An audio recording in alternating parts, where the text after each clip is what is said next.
Once upon a time, in Longbridge, this was surrounded by plants, the Longbridge plants, which hired thousands and thousands of people, making car components every day.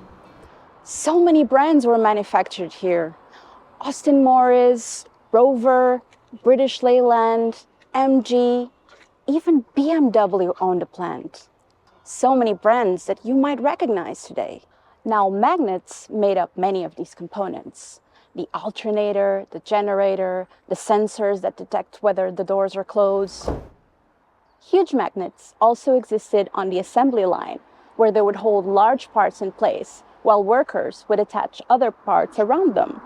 This saved costs, as less people were needed to build these cars, and cars are expensive to make, and profits were slim, until eventually cars were just not made to the standard of competitors, and the quality was just not as expected. So you're mourning the coming death of British Leyland? I am mourning the coming death of British Leyland. I think it's been the greatest tragedy in British history that we've perhaps ever known.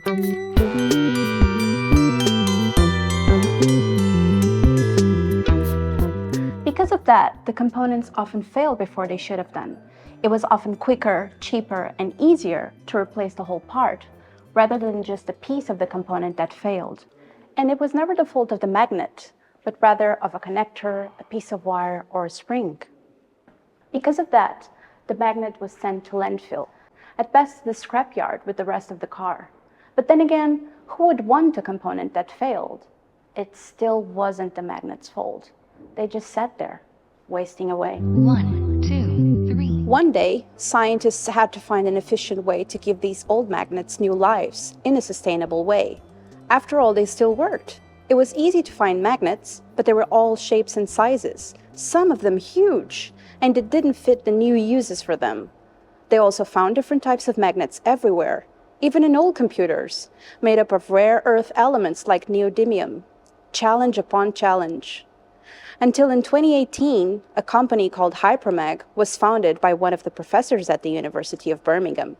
Components were collected, broken apart, and all the magnets were spared.